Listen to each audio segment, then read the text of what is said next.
السلام عليكم حبايب قلبي لوكا، عاملين ايه؟ يلا بقى النهارده نعمل كده فيديو جديد وحماسي ومفيش في البيت مش بتفكر في الحاجات اللي احنا جايبينها، الادوات المدرسيه. طبعا نعمل فيديو مختلف، والوصفات اقتصاديه مع لوكا وأوشا. اكيد مش هتعرض بس اكل، اي حاجه اقتصاديه اقدر اقدمها لكم، او ان انا عندي حاجات بعرضها عليكم وبشارككم، واحنا اسره واحده وهنكبر مع بعض وببعض. عندي طبعا اول حاجة اهم حاجة ببتدي بيها الفيديو ان انا عندي شنط المدرسة. فزي ما انتوا شايفين كده ان انا جايبة الشنطة دي، شنطة ديا توين. الليبل بتاعها اهو. طبعا دي حاجة زي المستورد بس مصري، متقفلة هنا في مصر. زي ما انتوا شايفين تفاصيل الشنطة جميلة ازاي، ووتر بروف، وطبعا العلامة عليها. وعندي فيها ادي جيب، وادي 2 سوستة، ادي 3 سوست، وعندك واحد اهو عشان تحطي فيه المية لو عايزة. وطبعا كبيرة زي ما انت شايفة كده، وحلوة وواسعة. دي جايباها لابني رايح تالتة ابتدائي، هو عنده واحدة كنت جايباها له السنة اللي فاتت بمبلغ، يعني كانت اللي هي ال3 قطع وفيها ترولي وكل حاجة، بس كانت تقيلة بقى وخلاص بقى، يعني تالتة ابتدائي تحس انه كبر شوية. طبعا جايباها الوان غامقة شوية عشان تستحمل، مش كل شوية تتغسل وكده. فهي ووتر بروف طبعا ضد المية. فدي كانت اول شنطة معايا، وانا جبتها من كارفور، وكانت عاملة حوالي 300 وحاجة، يعني مش فاكرة 300 وكام، بس الشنطتين كانوا عاملين معايا 860. فدي أول شنطة معايا. الشنطة التانية بقى برضو بتاعت بقى بنوتي، ان شاء الله رايحة المرحلة الإعدادية أولى إعدادي. بعدنا بقى عن البينكات والألوان بقى بتاعت الابتدائي الحلوة دي وسندريلا وكده، وجبنا بقى حاجة عملية طبعا، ألوانها حلوة تفاصيلها حلوة زي ما انت شايفة، ووتر بروف برضو. ادي برضو جيب طبعا مختلفة شوية عن بتاعت الصبيان. عندك جيب برضو سوستة، عندك 2، عندك 3 سوست.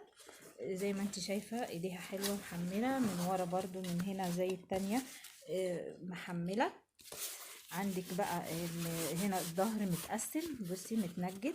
فهي بصراحة حاجة قيمة وحلوة. الاتنين زي ما قلتلك عاملين 860، وجبتهم من كارفور، وده اللي كان متاح قدامي، يعني ان انا اجيبهم من هناك. ما حبيتش الف كتير، ولقيت اسعارهم مناسبة لان كنت شايفاهم على امازون غالبا بنفس السعر. ويلا بقى نكمل بقية ادواتنا المدرسية. في عندي بقى دول، والله بصي دول بقى كل الادوات التانية دي جايباهم من مكانين. في مكان طبعا يمكن غني عن التعريف، بيتعمل في معرض نادي المعلمين. بلوجر محترمة جدا بتحاول تجيب لأولياء الأمور أحسن أسعار. فدي أنا رحت اشتريت منها لما كان المعرض موجود، كان الاتنين ب15.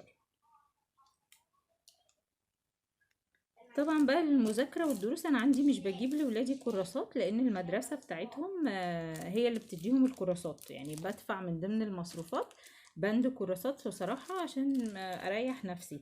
لكن دي كراسات كده للمذاكرة، فكنت جايبة باكيتين، الواحدة 10، وهي كانت 56 ورقة، كانت عاملة 55 جنيه. دي من مكان السفاح اللي في جليم. في جليم. دي تحفة جدا، اسعاره بصراحة جملة الجملة، يعني سواء كتب اي حاجة خارجية عنده اسعاره جميلة جدا. وجبت بقى شرابات طبعا، جايبة دول 3 وجايبة تاني كمان. مش هتصدقي، يعني الواحد ده في المعرض ده كان من معرض نادي المعلمين، الواحد ب10. بصي من فوق برضو حلو ازاي، وقطن وجميل.